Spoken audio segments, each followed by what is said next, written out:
तो कैसे हैं आप सभी लोग। आई होप आप लोग सभी अच्छे होंगे। हमारा संक्रमण बीमारी का चैप्टर चल रहा था।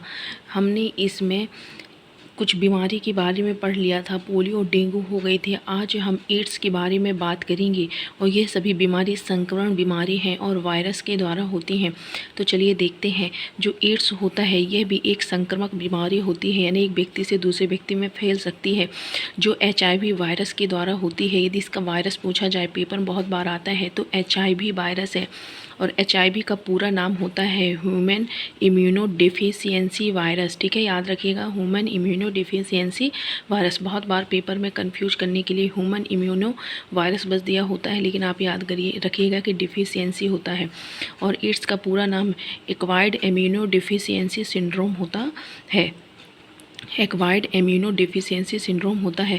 और ये प्रभावित किसको करता है एड्स? तो जो हमारे शरीर में टी लिम्फोसाइट कोशिकाएं होती हैं, जिन्हें टी हेल्पर सेल कहते हैं या CD4 सेल कहते हैं, उन्हें प्रभावित करता है। और यह जो सेल होती है हमारी कोशिका में प्रतिरोधक क्षमता को बनाए रखने का कार्य करती हैं। यह एक गंभीर बीमारी है जो व्यक्ति को संक्रमण से लड़ने की क्षमता कम कर देती है। ठीक है, एड्स जो है गंभीर बीमारी है जो व्यक्ति की संक्रमण से लड़ने की क्षमता को कम कर देती है, अर्थात ये व्यक्ति बहुत जल्दी बीमार होगा, कमज़ोर हो जाता है। ठीक है, नोट, बाहर से जो रोग आता है रोगाणु कहते हैं। ठीक है, ये थोड़ा सा नोट है कि बाहर से जो रोगाणु आते हैं उसे क्या कहते हैं? एंटीजन कहते हैं। इसके लिए जो शरीर हमारा बनाता है उसे क्या कहते हैं? एंटीबॉडी। ठीक है, और इस रिलेशन को कीलॉग रिलेशन कहते हैं, यानी जो कीटाणु हमारे शरीर में आए उसे एंटीजन कहते हैं, उससे लड़ने के लिए जो हमारे शरीर में बनता है उसे एंटीबॉडी कहते हैं, और इसे ख़त्म करने के लिए जो रिलेशन होता है इसे कीलॉग रिलेशन कहा जाता है। ठीक है, मोनोसाइट जो होती है इसे नष्ट करने का कार्य करती है। और मोनोसाइट में क्या होती है? टी लिम्फोसाइट सेल आती हैं। ये पेपर में पूछा जाता है, मोनोसाइट है टी लिम्फोसाइट, और ये क्या है? रोगाणु को नष्ट करने का कार्य करती है, अर्थात एंटीबॉडी बनाती है, और इस रिलेशन को कीलॉग रिलेशन कहते हैं। एड्स का ट्रांसमिशन की बात करें कि फैलता कैसा है, तो इंजेक्शन के द्वारा सबसे ज़्यादा फैलता है, यानी जो संक्रमित सुई होती है सबसे ज़्यादा उससे फैलता है।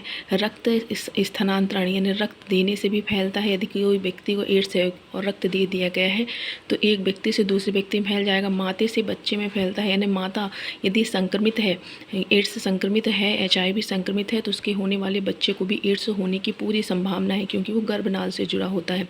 सेक्सुअल ट्रांसमिशन यानी ये सेक्सुअल यौन संचरित रोग भी इसको कह सकते हैं, या यौन के द्वारा भी यह फैलता है। ठीक है, किन चीज़ों से नहीं फैलता है नॉन ट्रांसमिशन? किन चीज़ों से नहीं फैलता? यदि ना फैलने की बात करें तो पहले तो मच्छर यदि काटता है तो नहीं फैल सकता, हाथ मिलाने से नहीं फैल सकता, साथ में खाने से नहीं फैल सकता है, ये सभी चीज़ों से ये नहीं फैलता है एड्स, याद रखिएगा। बचाव के यदि उपाय की बात करें तो बचाव के उपाय क्या है? जीवन साथी के अलावा अन्य से क्या न करें? यौन संबंध न बनाए। यदि यौन संबंध बना रहे हैं तो कॉन्डम का इस्तेमाल करें। और एड्स पीड़ित महिला यदि गर्भ धारण करने से बचे। ठीक है, ये सब क्या है? बचाव है। ऐसे तो इसका बचाव नहीं है, लेकिन ये फिर भी कुछ हद तक ये बचाते हैं, जैसे कॉन्डम का प्रयोग करें, जीवन साथी के अलावा अन्य से यौन संबंध न बनाए। एड्स पीड़ित महिला यदि HIV पॉजिटिव आती है तो वे गर्भ धारण करने से बचें। एड्स की यदि दवाई की बात करें तो जूडोगुनाइन दवा है, और इसकी यदि थ्योरी क्या है? एक एंटीबायोटिक है। ठीक है, एंटीबायोटिक है। और यदि हम इसकी टेस्ट की बात करें तो एलिसा टेस्ट है। कौन सा? एलिसा।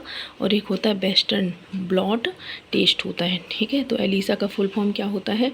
एलिसा का फुल फॉर्म होता है एंजाइम लिंक्ड इम्यूनो एसिस सॉर्बेंट। ठीक है, यदि इसकी ऊष्मायन अवधि की बात करें कि फैलने में कितना समय लगता है या लक्षण दिखने में, तो इसके लक्षण 2 से 6 सप्ताह में दिखने लगते हैं।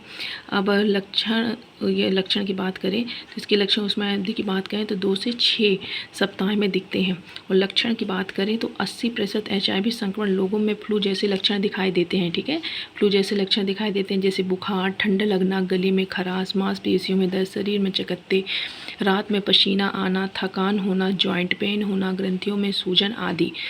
ठीक है, रोग सबसे पहली बार किस में खोजा गया था? बंदर में खोजा गया था। एड्स सबसे पहले बंदर में खोजा गया था HIV, ठीक, याद रखना। एड्स हमारे भारत से एड्स का सबसे पहला केस कब मिला था? 1986 में तमिलनाडु के चेन्नई में मिला था। ये सभी चीज़ें इम्पोर्टेंट पॉइंट है दोस्तों, तो इनको आप ज़रूर नोट डाउन करिएगा और ऐसी ही जानकारी के लिए आप हमारे साथ बने रहिए और चैनल को सब्सक्राइब करें। Thank you.